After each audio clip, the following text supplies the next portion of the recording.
On comprend comment des hommes frustrés peuvent considérer que dans le monde contemporain actuel, où les compteurs sont supposés être remis à zéro, et où la valorisation libérale et individualiste héritée des Lumières était supposée construire une société axée sur la pure méritocratie, les femmes ont injustement le beurre et l'argent du beurre.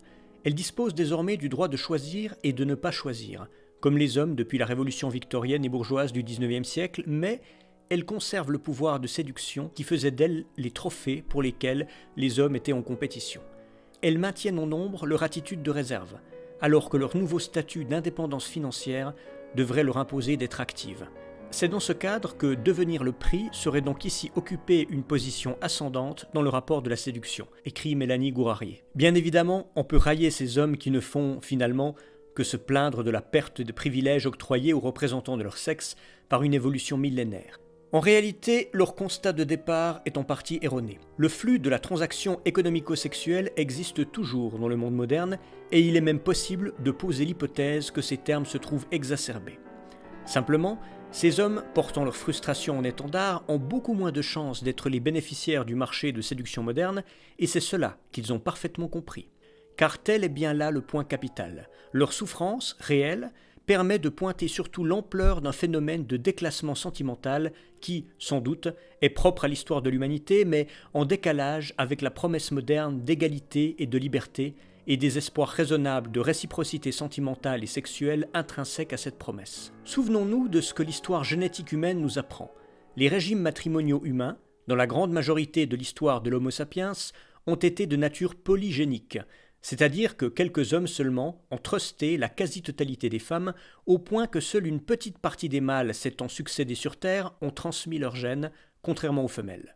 Il en résulte que l'histoire évolutionnaire de l'humanité est le récit d'une hécatombe génétique de quantité de mâles frustrés n'ayant pas pu s'accoupler, et que la pression évolutionnaire a favorisé des caractères dominants, en partie agressifs et surtout prompts à développer leur statut social. Il n'y a, en la matière, jamais eu de justice ni de communisme primitif de l'amour et du sexe, dans lequel, comme par enchantement, chacun aurait trouvé sa chacune. Il y a toujours eu compétition entre hommes pour l'accès aux femmes, avec des mâles dominants socialement, des mâles frustrés et des femelles préférant, consciemment ou non, le confort et la sécurité offerts par les dominants. Autrement dit, le déclassement économique recoupe le déclassement sur le marché sexuel, ce qui est cohérent avec le continuum économico-sexuel. Celui-ci implique par nature une sélection des hommes les plus puissants et pourvus, et cela a été historiquement le cas depuis les débuts de l'ère humaine. Simplement, les frustrés ne pouvaient que souffrir en silence avant que la démocratie et l'égalité des droits ne fassent apparaître l'arbitraire d'un système qui nécessite des gagnants et des perdants. Lorsque le continuum économico-sexuel est bousculé par l'accès des femmes à une indépendance économique et financière de plus en plus affirmée, la liberté de choix des femmes augmente au fur et à mesure que la domination masculine diminue. Le problème ici, pour ces hommes qui comprennent qu'ils sont les losers de la libéralisation des mœurs conjuguée à la société de consommation, n'est pas tellement l'émancipation financière des femmes. Celle-ci rend ces dames libres de choisir leur partenaire sur d'autres critères que la séculaire garantie de ressources, ce qui constitue finalement la véritable révolution vis-à-vis de l'échange économico-sexuel classique. En tant que telle, cette émancipation aurait même dû être une bonne nouvelle pour eux. Au contraire, puisqu'elle permet plus facilement aux femmes de ne pas choisir nécessairement les hommes les mieux dotés économiquement et socialement et de faire prévaloir d'autres critères. Les hommes les moins pourvus en statut social ont, en théorie, tout à gagner à la libéralisation du choix des femmes. Nombre d'entre eux y gagnent d'ailleurs. La vaste domination de la monogamie à l'échelle du globe avait déjà permis de réduire le rôle confiscatoire des mâles dominants, désormais condamnés dans de nombreuses sociétés à se contenter d'une femme à la fois. Même si le raccourcissement de la durée des couples et le marché toujours florissant des infidélités permettent de relativiser cette condamnation au purgatoire monogame. S'est ajoutée à cela depuis peu l'explosion des probabilités de rencontres, rendue possible par la société de consommation et la liberté de choix, et qui permet sans doute à davantage d'hommes de trouver chaussures à leurs pieds que dans les temps ancestraux. Or, pourtant, tous ces chacun ne trouvent pas leur chacune. Les exclus du marché blâment les femmes pour expliquer les causes de leur déboire. Partant du principe que les femmes ont des désirs d'intensité semblables à ceux des hommes, il n'y a plus de raison qu'elles se cantonnent dans l'attente dès lors que leur émancipation économique devrait les placer dans le même marché que les hommes. En restant dans la réserve, estime-t-il, les femmes se trouvent en réalité maîtresses du jeu, car détenant le monopole du consentement qui leur assurerait, au sein du marché sentimental et sexuel, une forme de suprématie. Ces hommes interprètent évidemment erronément la libération des mœurs.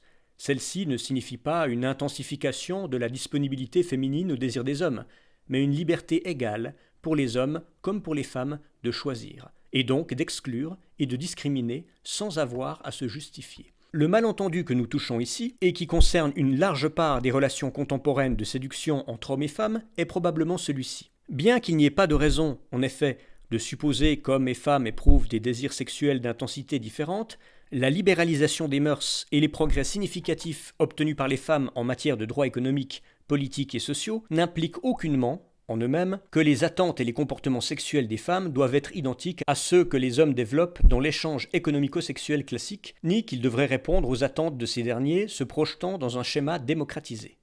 Il n'y a par exemple, contrairement aux espoirs de certains hommes, pas de raison que l'ensemble des femmes adoptent une sexualité compulsive typiquement masculine. Les femmes, pour les raisons à la fois évolutionnaires et culturelles que nous avons vues, conservent malgré la libéralisation des mœurs des stratégies sexuelles et comportementales qui leur sont propres.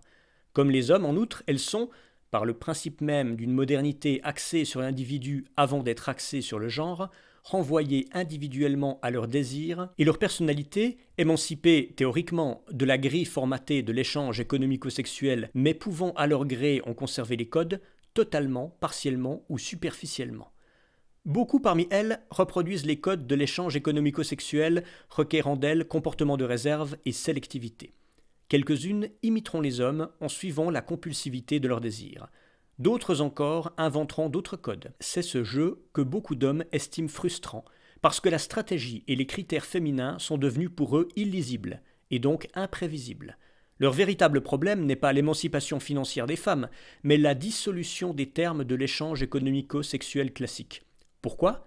Parce que l'échange entre sexe et ressources, inconsciemment inscrit dans les esprits et dans les gènes, et très consciemment relayé par un grand nombre d'idéologies, de religions et de civilisations humaines, avait la précieuse vertu d'objectiver les critères de séduction et d'indiquer aux hommes un critère de séduction méritocratique, donc, aussi paradoxal cela semble-t-il, selon des critères séculaires masculins, juste le statut social.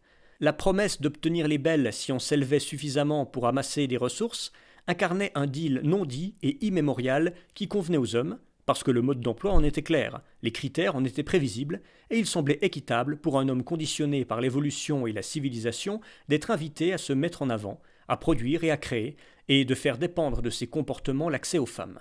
Pour le dire simplement, pour l'homme avec un petit H, ce qui permet d'être séduisant est aussi ce qui permet de réussir dans la vie, car nous savons, théorie de l'évolution aidant, que les deux sont plus qu'intimement liés. La déconnexion de ces deux sphères pour le mâle moderne est un petit traumatisme. C'est à ce titre que la fin annoncée du monopole de séduction des mâles est ressentie comme si alarmante. Le pouvoir de séduire n'est que le pendant insécable du pouvoir de s'accomplir comme être humain. Car telle est la belle mécanique qui se trouve enrayée lorsque les femmes accèdent à l'indépendance financière.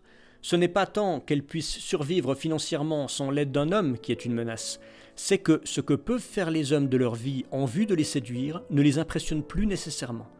Puisqu'elles sont capables d'en faire tout autant, de faire même mieux, et sans placer systématiquement dans la réussite, elles, le centre de leur ego, que leur apporte désormais un homme disposant d'un travail, sachant diriger une entreprise, écrire un livre ou conduire un camion. Plus rien. Ces hommes, au-delà de la caricature de martyrs modernes qu'ils constituent, ont donc raison sur un point, qui explique l'ampleur de la détresse de nombreux hommes modernes esselés sur le marché sentimental. L'ébranlement de l'échange économico-sexuel rebat les cartes et soumet les mâles à un monde auquel ils ne sont pas préparés et dans lequel ils ne savent plus quel atout jouer.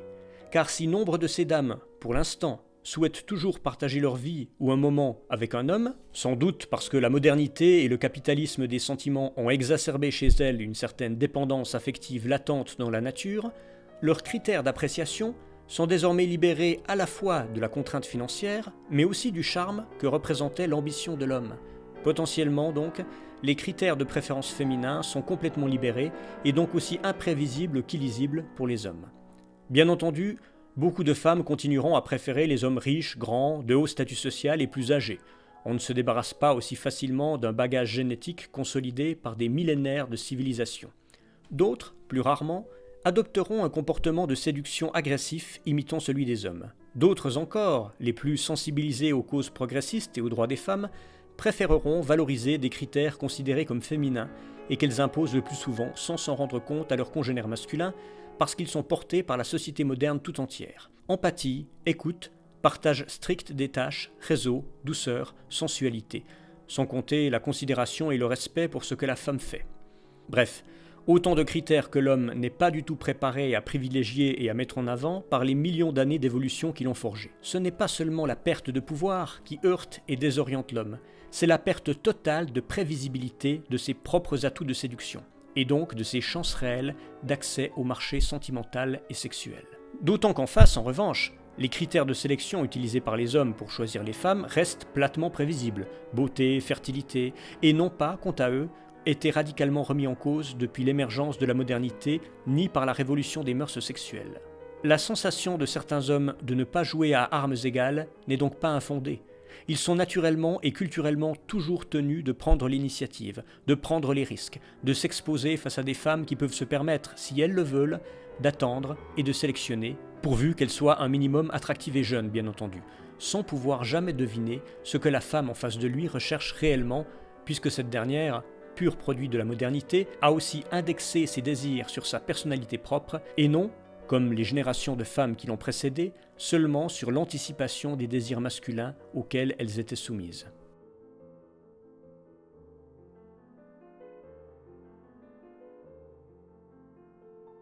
Cette lecture était extraite du livre Eros, Capital, les lois du marché amoureux de François de Smet, paru en 2019 aux éditions Climat.